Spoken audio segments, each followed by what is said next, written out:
Hello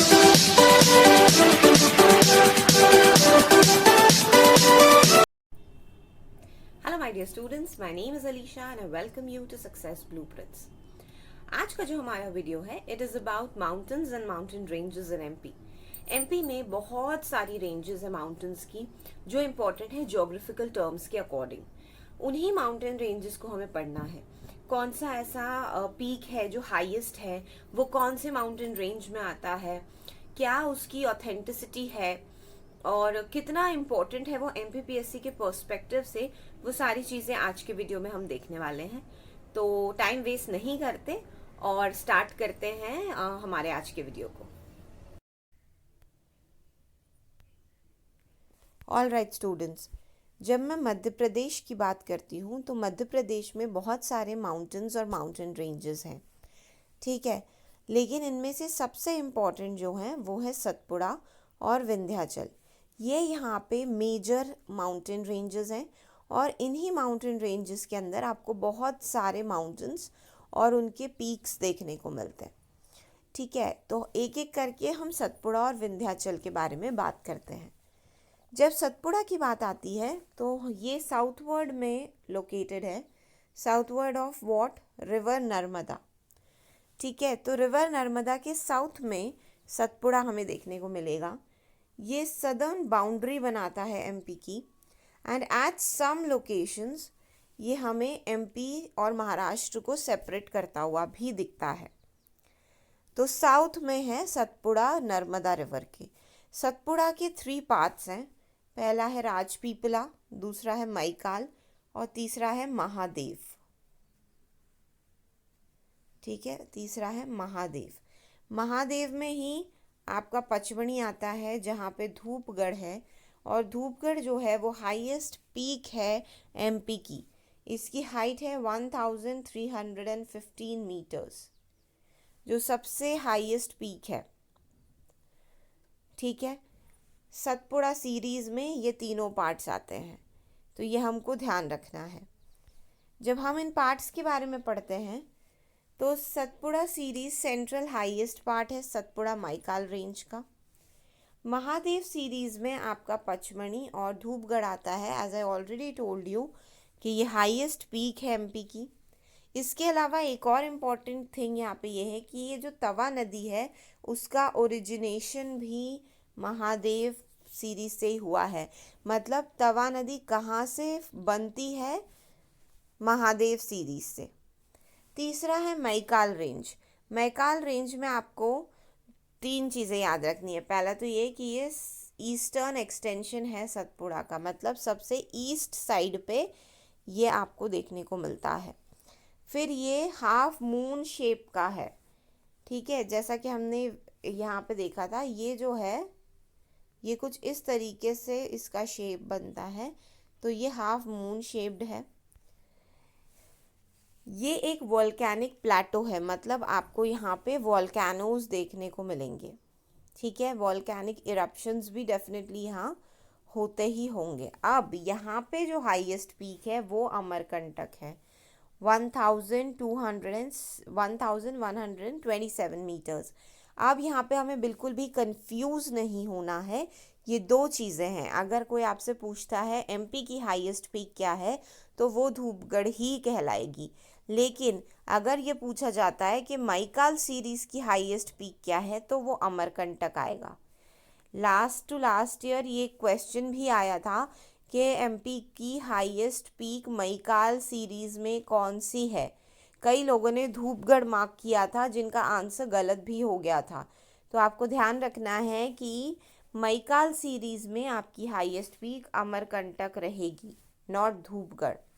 यहाँ से 5 reverse originate होती हैं, नर्मदा, सोन, जोहिला, रिहांद और टंस, ठीक है। यहाँ पे आपको सबसे ज़्यादा ओरिजिनेशन ऑफ रिवर्स मिलेगा, तो इन 5 रिवर्स को आपको ध्यान से याद करना है। देन है राजपीपला।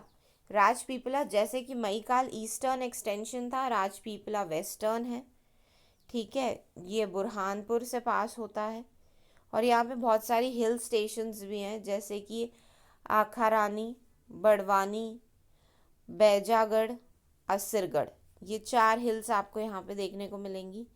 यहाँ से भी रिवर ओरिजिनेट होती है। कौन सी? ताप्ती रिवर और उसकी जितनी भी ट्रिब्यूटरीज हैं।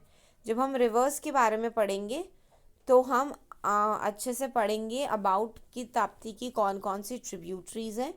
अभी आपको ये याद रखना है कि राजपीपला सीरीज से आपकी ताप्ती रिवर और उसकी ट्रिब्यूटरीज ओरिजिनेट होती हैं। सेकेंड माउंटेन है हमारा विंध्याचल। ये कहाँ पे है? North of river Narmada. तो अब आप देखो, अगर ये रिवर नर्मदा है तो यहाँ पे है आपका विंध्याचल और ये साउथ में है आपका सतपुड़ा।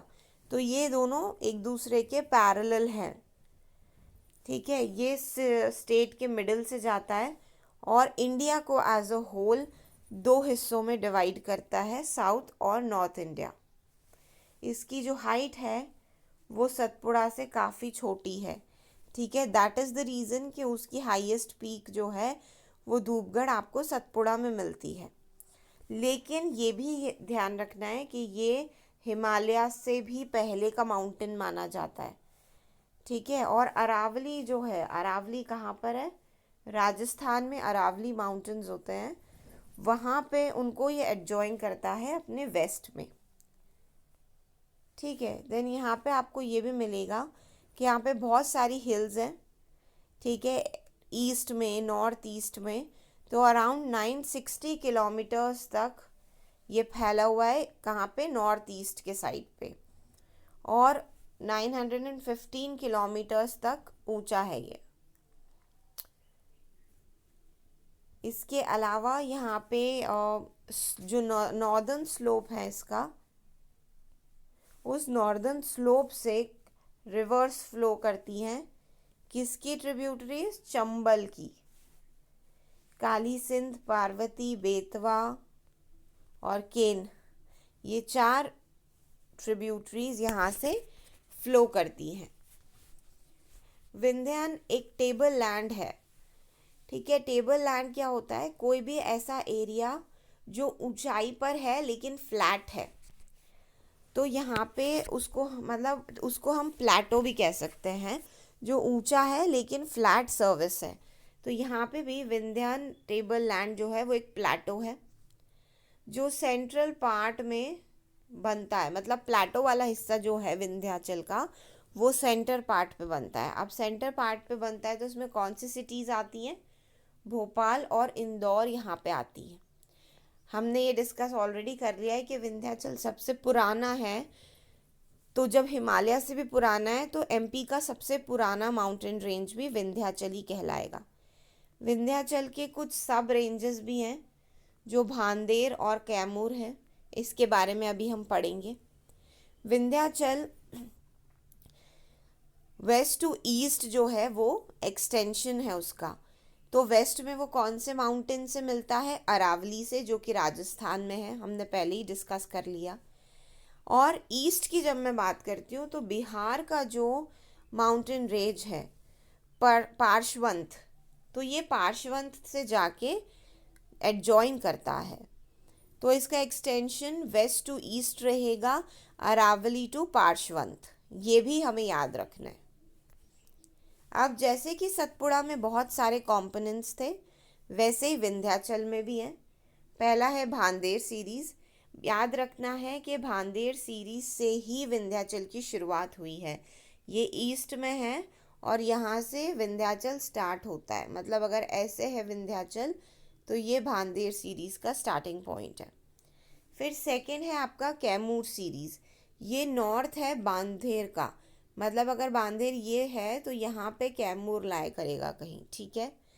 रिहांड रिवर का हमने देखा है ओरिजिनेशन हुआ था सतपुड़ा में। तो जो माईकाल रेंज में रिवर ओरिजिनेट हुई थी वो उसका बेसिन यहाँ पे आपको कहाँ देखने को मिलेगा? एमपी के सिंगरौली डिस्ट्रिक्ट में दिखेगा और छत्तीसगढ़ के कोरिया डिस्ट्रिक्ट में आपको उसका बेसिन देखने को मिलता है। तीसरा है विदिशा हाईलैंड।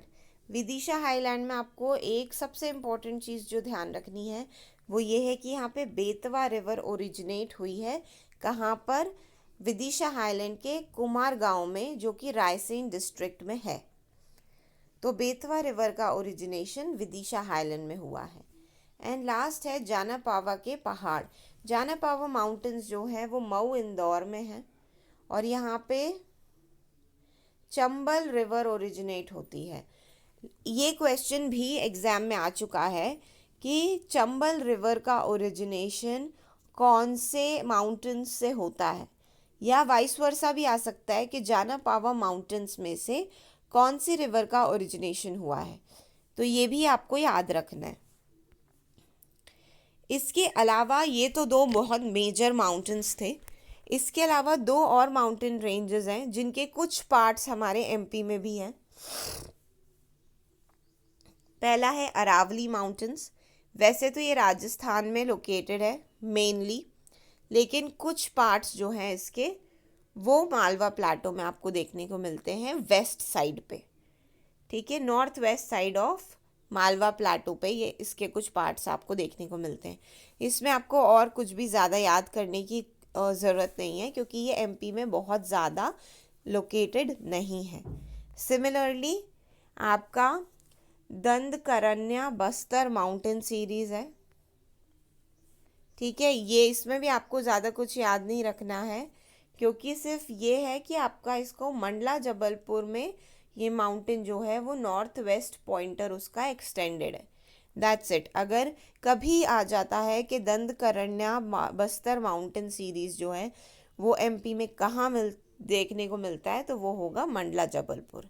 That's it. तो ये माउंटेन रेंजेस का लेक्चर था हमारा। आई होप कि आपको समझ में आया होगा।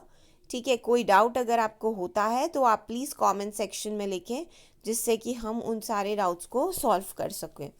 और मेरी पूरी कोशिश है कि आपको सिंपल से सिंपल वर्ड्स में और हर वो पॉइंट जो एग्ज़ाम पॉइंट ऑफ व्यू से, प्रीलिम पॉइंट ऑफ व्यू से इम्पोर्टेंट है, उन सारे पॉइंट्स को मैं आप तक पहुंचाऊं, आप तक रखूं।